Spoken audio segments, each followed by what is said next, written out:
If you thought the presidential buzz was loud already, just wait. New Jersey's Republican governor, Christie, is celebrating a very big win this morning. He just persuaded the Democratic-controlled legislature in his state to pass historic pension and health care reform that he claims will save his state billions of dollars. Governor Christie is with us exclusively. Governor, congratulations. Thank you, Matt. It's huge. I mean, this reform, according to your estimates and other estimates, will save your state something like $130 billion over the next 30 years. You said this about it, quote, "It's an example of bipartisanship that the president and the Congress can only aspire to." So is this something that could only happen at the state level? No, it's not. But what you need to do is everybody needs to take risk. Everybody needs to bring skin in the game. And I have to tell you, I would not have been able to achieve this for New Jersey without the Senate President, Steve Sweeney, and the Speaker of the Assembly, Sheila Oliver. Everybody came together, put aside party. But okay, so let's look at the bigger picture. You know exactly what's going on in Washington right now. So specifically, what can the President and what can members of Congress learn from what you've just accomplished in New Jersey? Well, first, the President can show up.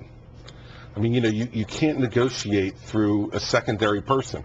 And with all due respect to the Vice President, the President's got to show up. And I spent hours and hours and hours, Matt, with the Senate President and the Speaker personally in my office over weeks negotiating. When you say the President has to show up, both sides need to be willing to really grab compromise. Eric Cantor, the House Majority Leader, just walked away from the table in the last day because he doesn't consider raising taxes. Was that the right move? Well, listen, I think if that's what they needed to do to get the President in the room, then so be it. Based on your experience, is that what Christie would have done in a similar situation? Well, no, I'm the governor, so I would have tried to get dragged into the room. But I didn't have to be dragged into the room, Matt. I knew this was my responsibility. And so did Steve Sweeney and Sheila Oliver. No, it was their responsibility. We didn't send seconds into the ring.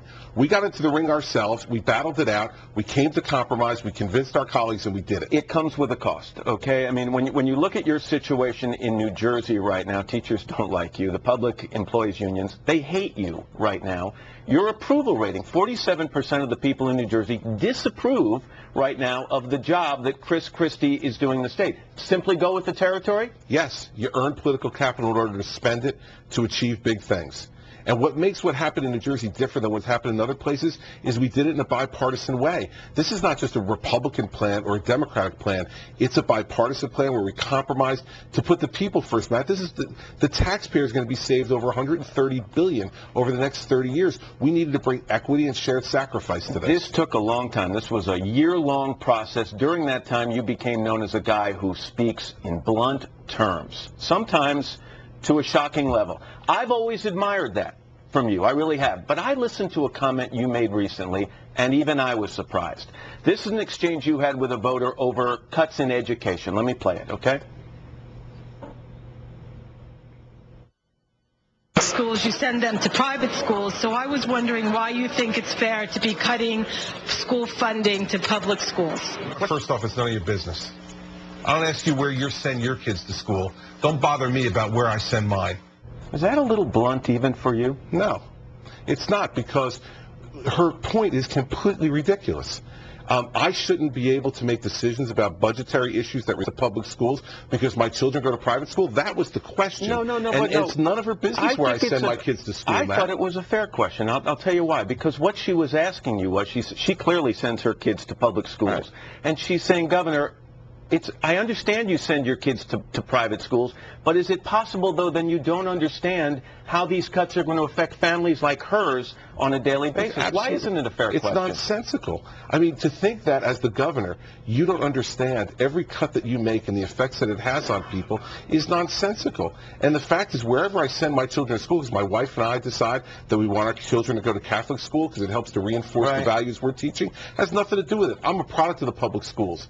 I went to the public schools in New Jersey my entire life. And so the idea to think that as governor, somehow that makes my ability less powerful because my children go, because let me tell you this, Matt, you know what my skin in the game is on the public schools? I pay $38,000 a year in property taxes, and my kids don't go to the school that uses most of that money, but that's my responsibility as a citizen to help to fund good, free public schools in my state. I'm not complaining about it. I'm not asking her for any money to send my kids to parochial school, so it's none of her business. All right. And when it's none of your business, it's none of your business, Let Matt. me move That's on it. to something else. You had lunch recently, or a meeting recently with Rudy Giuliani. What'd you guys talk about? Don't say it's none of your business. No. Sure. Listen, what we talked about was his future, my future, and talked Did he about say, government. are you running because I'm considering it, and if you're running, I don't think I can win in this area, and I don't want to get involved? No, he didn't say exactly that. Did he say something similar to that? Listen, we had a conversation, but he, again, asked me about what I was going to do, and I told him there's no different answer because I'm here at lunch with you than there is everything I've said publicly. I'm governor. I want to be governor. I'm not running for president. So no. We haven't heard. I haven't heard no this often since I asked the homecoming queen to the prom. Matt,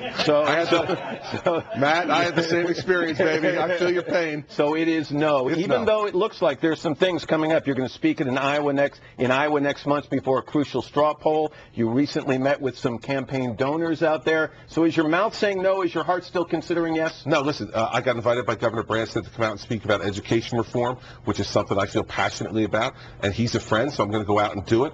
Some folks from Iowa wanted to come to New Jersey. Anybody who wants to come to New Jersey, Matt, I'm in, babe. Let them come. And we met, we talked about it, but I was very clear with them, too. I care about the future of our country, and I want us to have the best possible candidate in our party to run for president, but it's not going to be me. Thank you for being here. Good seeing you, Matt. Governor Christie. By the way, I want to tell you that he's going to be David's guest on Sunday morning on Meet the Press. Good luck with that. Thank you.